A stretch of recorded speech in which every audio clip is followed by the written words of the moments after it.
Good morning guys, and welcome to my unboxing and review of the high-grade Try Age Gundam. This is, as you can see, this is a 2020 P Bandai release. This is a kind of, it's some Build Fighters derivative. It was advertising some like arcade collectible card game thing that Bandai was doing. The kind of releases of this kit in Japan actually came with a card that you could use in the game to, I think, unlock the Try Age Gundam, this being the kind of main protagonist unit of that game. This kit is in a very like Build Fighters fashion, is based on the high-grade Age-1 Normal. I got it for $29 on P Bandai, which is kind of in line with some of the, I guess, slightly more premium high grades that were coming out, especially in the Seed Freedom line. That's the same price as things like the Mighty Strike Freedom, as the Dual Blitz, and the Lightning Buster. So I'm expecting some pretty good things out of this kit. In terms of like what you get in the box, this kit is essentially a color swap of the standard release Try Age Magnum. It also comes with some optional beam effect parts that you could buy as a separate set for that kit.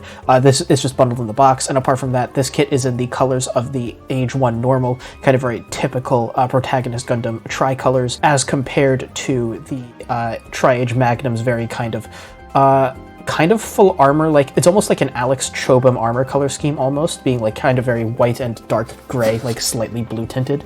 But yeah, as you can see here, this is a pretty typical P Bandai box, just monochrome art of the Try Age here, all in red, being kind of the primary color. So getting right into it, starting with the manual. We do get a very kind of standard style manual here, all in color, which is nice, and actually in color guide. As you can see, this kit is going to have the information in both Japanese and in English, because being a 2020 release, this was after Bandai started putting English on their manuals and boxes. So getting into it, this manual is, as you can see, it's quite large for a high-grade manual. There is quite a bit in this box. As you can see from the runner list, there is going to be a lot here. And it does look like we are going to be using most of the parts. There are going to be some leftovers in kind of typical Build Fighters kit fashion that just aren't going to be used because, again, they're modifying the existing Age-1 Normal. And it also looks like we're not going to be using all the polycaps, which is good. Again, being based on an older kit, it is going to be using polycaps. It looks like it's going to be a pretty typical high-grade build, and then you get into accessories, which is where this kit kind of really shines. It looks like it is going to come with one of their like runnerless stands. Of course, in terms of just like weaponry, you really only get it's like the DAWG beam rifle, DODS, and a couple of beam effects for the integrated beam sabers in the, I think, the forearms. And then, of course, you get all of the beam effects to use with it, which is really going to help it pop, and I'm really looking forward to see how those look. So, apart from the manual, what you get in the box is 8 bags of runners, and inside of those bags, 18 runners, as well as this foil color correcting sticker sheet, which is quite large. Some of these you would expect to see, like a lot of these kind of foil, these gold foil kind of emblem stickers that are going to go on the shoulders, I'm pretty sure. It would be nice if these were just color separated yellow parts, then you could paint them in if you want, but it looks like you're gonna have to use stickers for that. Some metallic details for like head cameras and stuff. You have the eyes, of course. And then unfortunately, you do have a number of color correcting stickers that are non-foil, which is disappointing that they aren't color separated in the box, mostly for yellow and red details. And you also have these stickers down here. These are not going to actually be used in the kit themselves, but for the optional, I guess, kind of card that you can pose it holding. It's all over like the promo art and stuff like that, because again, this is advertising a like arcade collectible card game thing from Bandai, so of course the Gundam has to hold a big card. So we'll see how that looks. Now, as for the runners themselves, starting with runner A here, a multicolor runner coming in 4 colors from the original Gundam Age from 2011. This runner comes in 4 colors, being a very typical kind of Gundam tricolor color scheme, consisting of the primary white and then the tricolor of a very typical Gundam red, blue, and yellow. For a bunch of different parts, you see here parts for the feet, things like the lower torso. You see the, I'm pretty sure this is the upper torso, and then you see like accent parts. You see parts of the skirts. I think the collar for where their head's gonna go, and then of course the kind of chest emblem with chest vents on the side. Runners B1 and B2 in this large white. The only difference is B1 is also going to include some extra parts that aren't duplicated on B2, parts for the skirts and the head antenna. And these runners are new. They're new for this kit. They're from 2020. For the Try Age Gundam, 2 of runner B3 for some red auxiliary parts, These might be parts for the feet.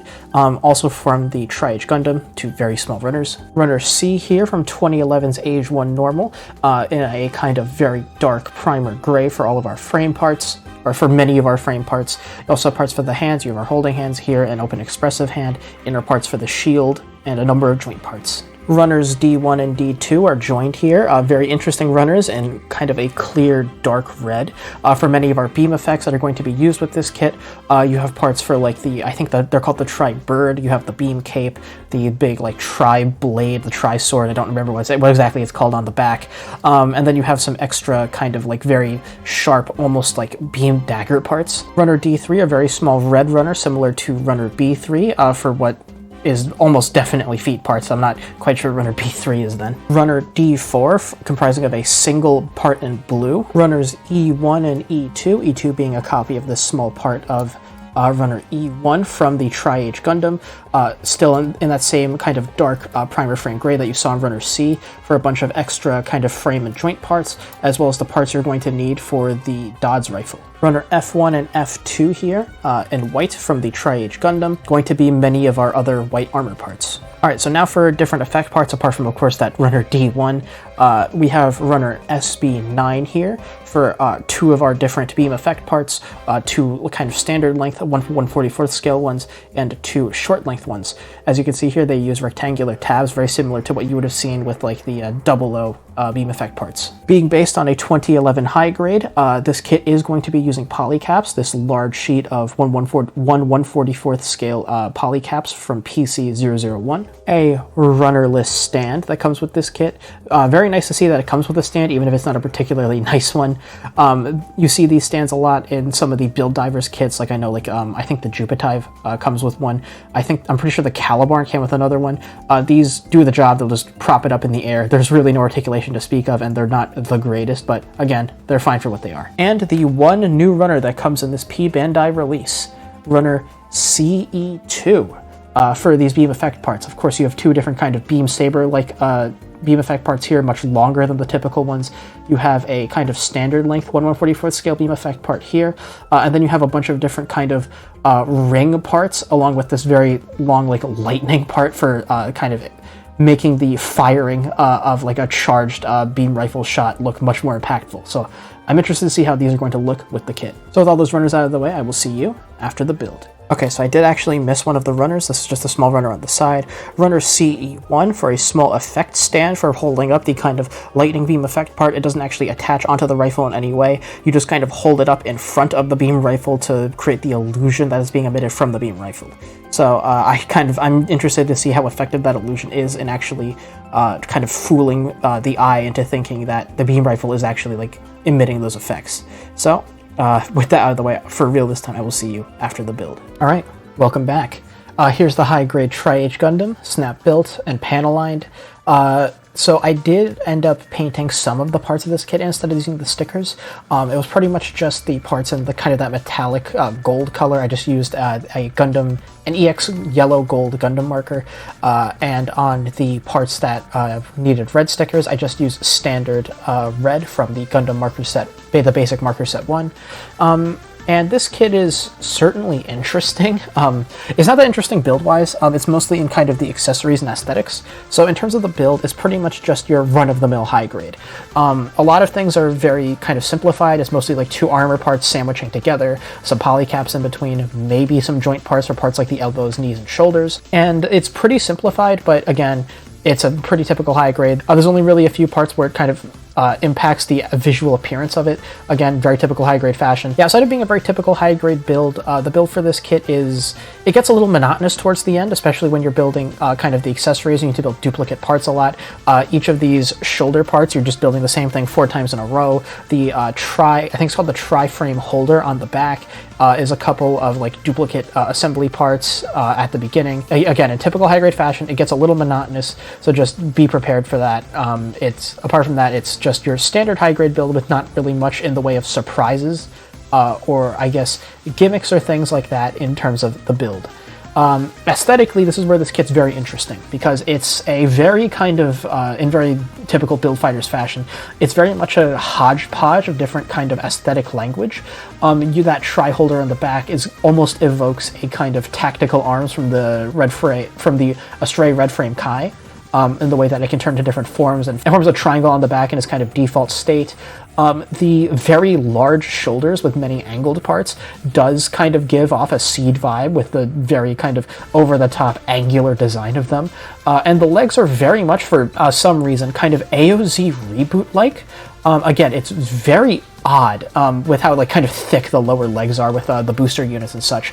It's a very strange, like kind of eclectic mix of designs from across Gundam series, and it makes this kit aesthetically pretty interesting. It's a very busy design, as you can see from the beam effects that are just supposed to be active at all times on top of the very large legs, and all of that. I think it clashes a little bit with the torso and head, which are very much like Gundam Age, like kind of. They have a little bit of interesting geometry, but in general they're fairly simplified, especially compared to the rest of this kit. So again, a little odd juxtaposition across this kit aesthetically. In terms of color accuracy, outside of course the color correcting stickers, it's mostly color accurate. There are a few parts like these kind of vent details in the side like thruster units on the legs, or the very like thick sides of the legs, that are just white, and you need to shade them in with like a black panel liner or something. That's, again, it's a high grade, is to be expected. Outside of that, the only part, to my knowledge, that's not really color accurate, there's a tiny little kind of sub-thruster thing, like above the ankle armor. You can kind of see it in there. I'm pretty sure that's supposed to be gray. It is just one molded piece in white, as you would expect. But yeah, outside of that, a lot of the color inaccuracies on this kit are covered by stickers, which are annoying. I would have painted the yellow parts with a like standard yellow Gundam marker, but I only have two shades of yellow. One is Seed Yellow, which is way too bright, and the other is the standard yellow that comes in the basic marker set, and that was very kind of liquidy in its application. Again, I've heard like yellow paint is kind of hard to get right, and it really comes across in that one. It's very, again, it's liquidy, it's splotchy, it doesn't apply evenly, it just doesn't look good, so I just use the stickers instead. Now, as for where the stickers are used, one thing I forgot to point out in the build section, the only part of this kit that kind of feels really flimsy out of the box, the ankles seem a little off. They're giving me kind of Master Grade Exia vibes, which if you've ever built that kit is not a good thing. And that it's a very kind of tall joint that connects the foot and the leg, and there's 2 points of articulation within that joint. So with all that articulation, that is an extra point of failure when it comes to kind of articulating the kit, and especially with these very bulky legs, you really don't want it to be there. One other thing to note, you may notice that there's kind of like a, I guess like a fracture line here. While I was assembling the kit, I did mess up a little bit. This joint did snap. I plastic cemented it back together, and it seems fine now. But yeah, just to keep a note, if I point out that this knee joint is weak or something, it's probably because of that. Now, as for the stickers, as you can see, I did use pretty much all of the yellow stickers. The only ones I didn't use are these 2 tiny stickers. They go on the front skirts. I also used the foil stickers for head, cameras, and eyes, as per usual. So starting with sticker 1, it is going to be a very kind of typical, these black and gold eye camera stickers. Underneath it is like molded detail in dark gray, so if you wanted to, you could just paint that in.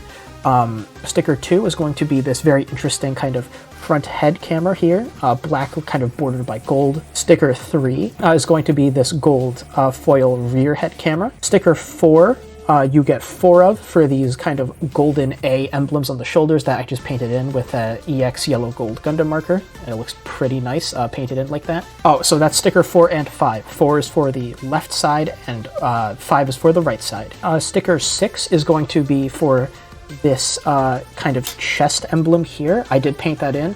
It is 2 separated pieces, the kind of blue piece that's part of the torso, and a gold and a yellow piece that goes around is supposed to be gold. So I painted that piece in gold, and I painted in the blue piece with seed gray, and it does look pretty close to what the sticker looks like. So yeah, you can just do that. It's quick and easy and simple, and it looks fine. Stickers 7 and 8 are going to be on the back. It's kind of hard to see behind the tri-frame holder. It's these yellow kind of thruster bits on the backpack. Of course, that is just molded in blue as one piece. Stickers 9 and 10 I did not use. They are supposed to be these sections that I painted in yellow on the front skirts, these tiny little bits in the middle. Sticker 11 you get 2 of. For the side skirts, these kind of yellow kind of thruster bits in the side skirts. Again, it's a wraparound sticker that wraps around a molded detail in the side skirt. Sticker 13, or stickers 12 and 13 are for the back skirt, so while the yellow parts on the front skirt are color-separated yellow parts, and on the standard Age-1 Normal kit, they are also color-separated on the back. For the Try Age, this is just one big molded back skirt piece, so these are two wraparound stickers that go on there. Sticker 14 I did not use, you get two of. They are for these red parts on the tops of the knees. Of course, this is just one big molded white piece. Sticker 15 and 16, you get two of each. They are for these yellow details on these kind of leg either the sub generators or thruster units. I'm pretty sure they're thruster units, but yeah, these yellow details here inside of the legs. Sticker 17, you get two of. I did not use them. They are for these kind of wraparound red sections on the feet. I just painted that in because it's in frame gray, I just use a layer of white and then a layer of red. But yeah.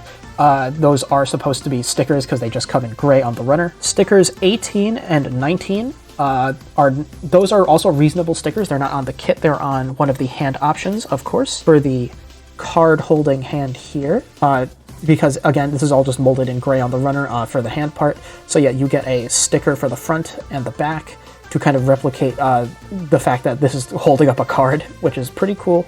I don't think I would necessarily pose it like this. Of course, I'll use it for like the thumbnail, whatever. But on the shelf, I don't think it's super interesting to have it holding up a tiny little card. And sticker 20 is of course going to be on the DAWG rifle for this golden camera sticker. So overall, lots of stickers on this kit. I'm a little disappointed, but it's a high grade, so some of that is to be expected. But again, a lot of these parts are simple enough to paint in, provided you have decent enough looking yellow paint, which I don't. Oh, also aesthetically, just to point out, there are a couple of sections where the polycaps are exposed on the shoulders for the kind of tri-bird segments with these beam effects coming out. The polycap is just exposed here. It does look mostly fine, but again, if you're bothered by that, just a thing to point out. And on the backs of the feet, it does give kind of an illusion that these are frame parts, but these are in fact just exposed polycaps on the back, which is a little odd. For a quick size comparison, here's the high grade Try Age Gundam right next to a standard size high grade, being the high grade Blue Destiny Unit 1. So the Age-1 Normal is very much a standard size Gundam, so it would have been in line, like head height, with the Blue Destiny Unit 1, but because the Try Age has some tall ankle joints, it does give it a fraction of extra height, so it is slightly taller than a typical high grade, only marginally so. Again, this is going to take up about the same vertical space on your shelf as a typical high grade, but again, the kind of added bulk of this kit, because again, this kit is part of like my kind of themed like series of reviews on kits with extra armor. The extra legs and the very thick shoulders definitely qualified as such. But yeah, in terms of overall volume, this kit does take up quite a bit more space given the kind of jankness of the proportions of the shoulders and legs. Alright, for accessories, here's the high grade Try Age Gundam with everything it comes with, and what an accessory spread this is. It is mostly going to be beam effect parts, but they are mostly very unique beam effect parts. And there's a lot to talk about here, but we'll start as usual with the hand options. As you can see, of course, this kit will come with your standard high-grade holding hands, just to kind of block that the kind of wraps around any weapon that it wants to hold. In addition, the extra hand options, you get pretty typical an open expressive hand, only for the left side, unfortunately. And you get, as seen earlier, this very unique kind of card holding hand that again, this is what they show on the box because it's a very unique feature of this kit. I wouldn't necessarily pose it like this, it's not super dynamic, but I will probably use it in the thumbnail. For your standard handheld weapon, you get only one, no shield, or beam sabers, just the DAWG rifle, which is a pretty unique beam rifle, all things considered. It honestly looks like it would be like a long-range beam rifle with how, again, the proportions of the rifle. It's very interesting looking. The scope is on the side, and if you want like high-precision firing mode or whatever, of course the front pops off. You can rotate it like so the scope is on top. It pops back in. It will look like that. And there is a secondary handle that pops out here. It is very tight in there, so just be aware of that. So the secondary handle pops out like so, and you can do a two-handed grip that, when paired with the crazy beam effect parts that you see kind of here and off to the side, will make for a very dynamic display on your shelf. Of course, also included as accessories, but mounted on the kit by default, are these very large shoulder parts with the big kind of beam spikes coming out of them. These are the tri-birds, so when you want to put them in bird form, you just kind of take them off, you flip the wings up, and then you spread them out. and then you can pose the birds like they're flying to attack something.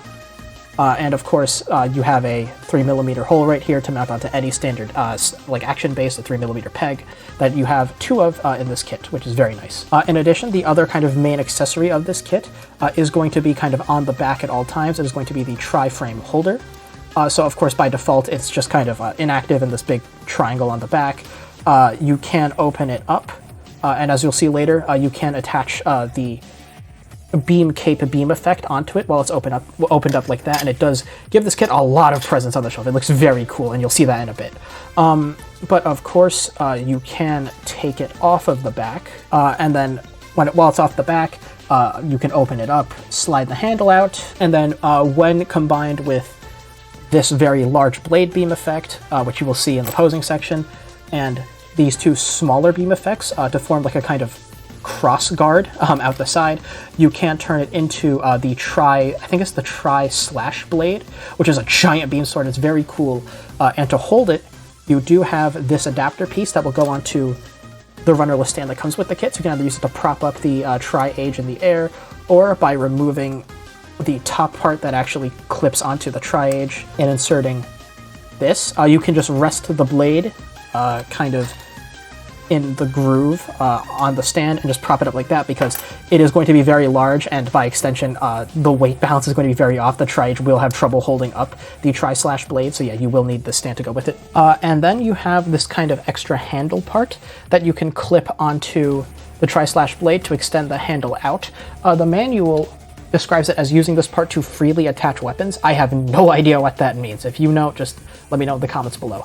I'm not exactly sure what this is for. I'm probably not going to use it in posing, because I think the tri-slash blade looks fine with the included handle on it. I don't really think it needs an extension. And then you have this cap piece that goes into the bottom of the Try Age, right there, to cover up the 3mm hole for mounting on an action base. I'm just going to leave it out because, again, I am almost never looking at the taint of a kit, and I don't see the reason to hassle myself with taking this cap in and out whenever I want to change whether or not it's on an action base. And of course, in the remaining accessories, they've kind of mixed together a little bit, but you do have 4 beam effect parts.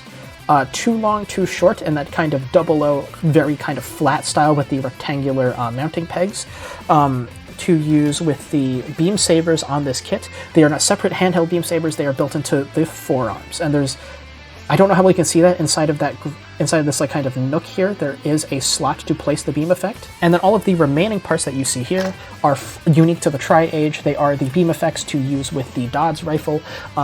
They will all just mount onto this stand. I have the kind of craziest version of it here with the very large kind of flowering explosion with the crackling lightning beam effect, which is probably what I'm going to pose it on the shelf using, and I'm very excited to see how this looks.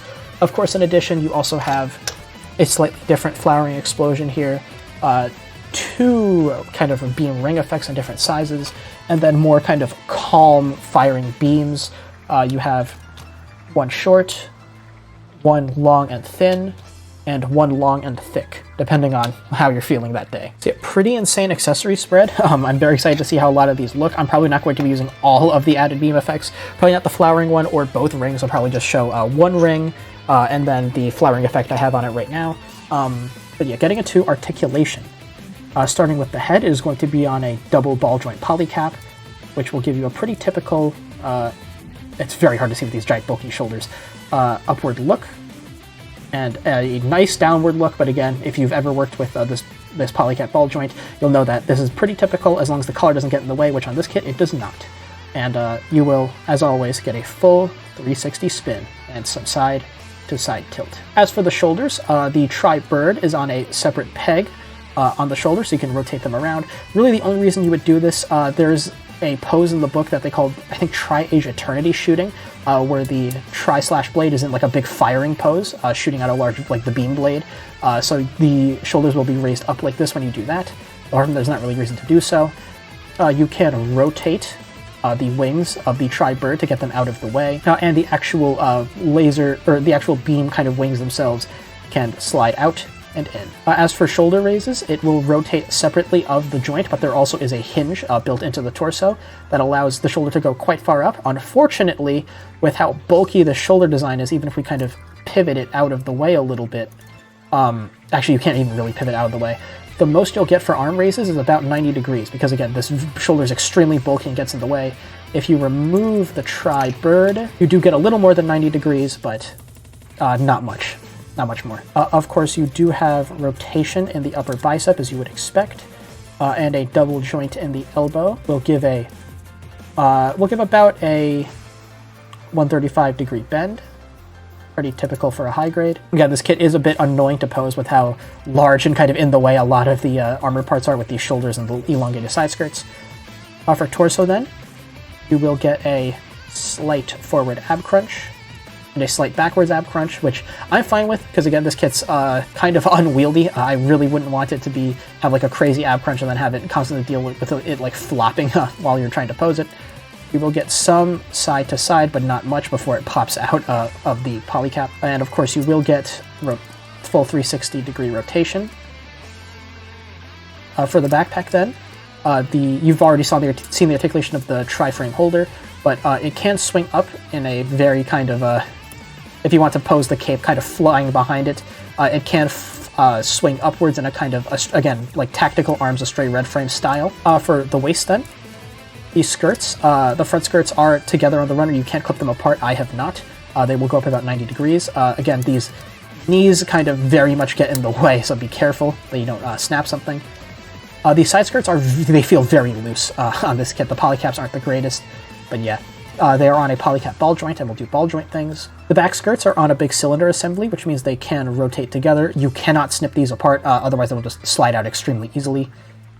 And of course there is a tab on the back to mount the DAWG rifle, which is a gimmick that the standard Age-1 Normal doesn't have, which is a little weird that it can't store the DAWG rifle on itself. I forgot to mention, there's a rather large thruster on the backpack here that is on a ball joint that will give you some slight movement, but not all that much. For the legs then, for front kicks, yeah, you will get very little without swinging the knee out of the way. With the knee out of the way, you will get a little less than 90 degree forwards. For side raises, you will get, yeah, a little under 90 degrees before the side skirts want to fly off. For back kicks then, you will get a little under 90 degrees. So a little below par on all fronts. But again, with these very large kind of bulky legs, I don't know if you were expecting crazy articulation out of them. Of course, you have full rotation in the upper thigh. A double knee bend will give you about as far as the knees can bend with how thick the lower legs are. And then, of course, the ankles. So, of course, this flap here can move up and down. On the back, you have this thruster that can swing backwards if you want to pose it like flying forwards. Oh, yep, there goes the there goes that plastic cemented knee joint. Probably should have shown off the articulation using the other leg, but oh well, I'll plastic cement this on after this section is done. And then, of course, in the ankle, the whole assembly can kind of tilt down like so, forward like so, and then it will go side to side. Unfortunately, no toe bend. You can kind of swing the whole foot down if you want it in like a flight mode, and if you do so, they talk about moving the ankle armor flap down and the thruster backwards to give the illusion that it's floating only by propulsion of those thrusters. So yeah, overall articulation is pretty below par, but that is mostly to do with the kind of bulk of this design inhibiting what would normally be the very standard articulation of the high-grade Age-1 Normal. So out of the way, let's see that articulation in action. Let's get into some poses. So getting the Try Age into a spin, shaking things up a little bit, this time starting with the kind of aggressive downward firing pose, also making use of one of the optional beam effect parts with the kind of ring and short beam effect shooting out of the rifle. I would have opted for a longer one, but it cannot spin around without colliding into the side of my booth, so that wasn't going to happen. I was originally trying to get this into the running and gunning pose, but when I mentioned earlier that this kit has the ankles of the Master Grade Exia, I was not kidding. It cannot balance on them. Anyway, getting into this pose, I'm noticing that this kit just looks kind of right in the air, despite the extra bulk in the shoulders and legs. All of this geometry getting to just kind of float there in the air instead of being land-bound definitely looks a lot better on the kit. However, getting it into a lot of these poses is very annoying. The extremely bulky shoulders are not even bulky, just the very kind of, just how long the protrusions for the tri-bird wings are on the shoulder, sticking down, and the very long side skirts with how loose they are, tend to make parts fall off, but the end result is more than worth it, I think. This is definitely a kit you're going to want to keep in one pose on the shelf and not repose too often, and this pose in particular is something I would consider having on the shelf. So getting it onto the ground, this kind of shows off what I was saying earlier, that this kit looks a lot better in the air. Because this kit is kind of back heavy and doesn't balance super well on the feet. As you can see, I'm using the beam cape as to make a kind of tripod to hold it up. But here it is kind of directing the tri-birds off the shoulders to attack. While I mentioned how odd the proportions are on this kit earlier, seeing it without the tri-birds on the shoulders definitely feels like something is missing, and it just looks super bottom heavy now, which doesn't look the greatest. So while the inclusion of these two tri-birds and the ability to kind of have them flying off separately, side note, this premium Bandai version is the only version of the Try Age that can actually have the two flying at once with what you have in the box. The Try Age Magnum only comes with one stand, so you can only have one bird flying unless you have a separate stand for it. But yeah, having the birds kind of out like this is definitely really cool. It's definitely a really cool gimmick to have. It's not really for me having it just kind of posed like this on the shelf, because again, I think it looks a little bare on the top half without the big tri-bird shoulders, but this might be something you want to consider having it doing on your shelf. So getting it in the air again to show off the wrist-mounted beam sabers, and this is what I was talking about earlier with the tri-bird shoulders getting in the way. This just looks really awkward. Like normally this kind of pose where it's flying to the side doing almost a unicorn beam tonfa about to slash maneuver. This is normally a really good looking pose, especially with the beam cape kind of fluttering behind it and implying this like very kind of lateral motion. That's really cool that you don't really get in a lot of other kits. The tri-bird shoulders just make this look kind of goofy. With especially how they get in the way, and if you're looking at it dead on, the beam effect from the wing on the front just kind of blocks the face, and it looks very strange. This is another case where this is a pose that looks good on most kits, but not on this one, because it's very unique with the geometry and especially those shoulders. So yeah, this kit tends to work best in kind of very wide poses where the shoulders don't get in the way as much. In these kind of more compact poses where there's a lot of overlap of details and stuff, it just appears very kind of almost overwhelmingly busy, and a lot of parts are blocking off the interesting detail behind it. So this is definitely a pose I would not recommend having on this kit. And getting into the giant beam sword that is the Tri-Slash blade, it turns out you don't actually need that support piece to prop up the blade. It can hold it in one hand just fine. The weak point of it wasn't in the shoulders as I was expecting, it's actually in the wrist. The hand pops out very easily while wielding the Tri-Slash blade, so just be careful when you're using it. Again, this is a very impressive weapon, it gives it a lot of presence on the shelf, it's huge. I prefer the beam cape more, so I definitely won't have it like this on the shelf, but it's very cool. This is one of the better kind of large swords a mobile suit can wield that I've seen. Again, definitely giving off kind of a Stray Red Frame Kai Tactical Arms vibes with the giant red sword it can whip out. Granted, this does have a little more coolness factor compared to the tactical arms because it's beam effects, and who doesn't love massive beam effects? But yeah, this is definitely a really cool pose. This kind of aerial downward diagonal slash. I did kind of struggle for what to do with the legs. I just kind of have them in this generic kind of wide-legged pose with the feet in flight mode. This is definitely a really cool pose and something I would consider having on the shelf. And there's one other thing the Tri-Slash blade can do, which was shown in the manual. I think it was called the Eternity Shooting pose. I don't know what context this appears in for the Try Age Gundam. I'm just going to say it right now, this is goofy in a very bad way. Like, this just doesn't look great. Like, again, this sword is gigantic, and it looks its best when you can pose it in a way that demonstrates its heft and the weight and kind of emphasizes the force behind what it's doing. Having the Gundam just kind of casually hold it up to its side and in a reverse grip and just have it firing is very, very strange, especially because the pose in the manual doesn't have it wide-legged. It's just standing there holding the sword in a reverse grip, which looks horrible. I did what I could to give it a wide pose and kind of throw the offhand back a little bit to emphasize the force of the sword firing, but there's only so much you can do when the main aspect of the pose is just holding up the sword by the side of his head. This looks awful. Don't do this. Again, I don't know what context it appears in like official material. It might be cooler there, but as it exists in model kit form, this is a terrible pose. I would not have it like this on the shelf. So in conclusion, the high-grade Try Age Gundam is an extremely unique kit, not in terms of its build, but in terms of its accessories and the aesthetics. The mix of very unique design language with the very Gundam Age torso and head. Granted, that's given that this kit is based on the Age-1 Normal.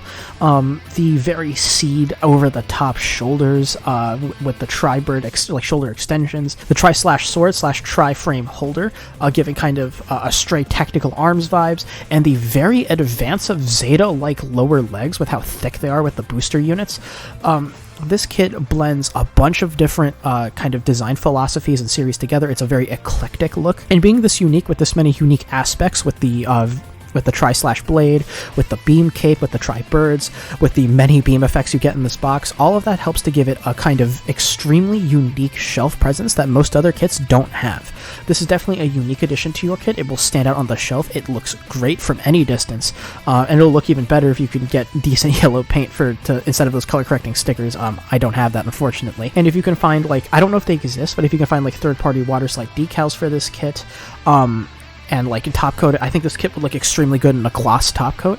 Again, the shininess kind of pairing with the many beam effects very nicely, as I get into a spin here with the kind of super over-the-top crackling lightning-like beam effect with the DAWG rifle. Again, this kit comes with many options out of the box, and its versatility is by far the biggest strength this kit has, in my opinion. There's just so many different things you can do with it, between the tri-frame holder, having the beam cape, being the big beam sword. You can put an extension on it if you want it to have it in a two-handed grip, which might be cool. All the beam effects you can pair with the DAWG rifle that look fantastic. I was a little skeptical on whether or not those beam effects were actually going to look convincing at all, but as you can see, they do look quite nice if you line it up right. They were a bit of a pain to line up. But yeah, this is an excellent kit. For the price, $29, I think it's pretty fair for what you get in the box. You do get a lot in the box. And considering the base kit, I think you could get it for the lower 20s range. I want to say $22, $23. If you weren't going to pose this with the DAWG rifle with these added beam effects, I would definitely recommend getting the Try Age Magnum, because the beam effects that just come standard in that kit are fantastic. They look great. They give this kit almost all of its presence. The beam cape in particular does a lot for this kit when it's just standing there to spice up a typical just kind of standing pose. So yeah, this is a kit I would definitely recommend if you can find it for $29, $30 or something like that. Definitely not scalped.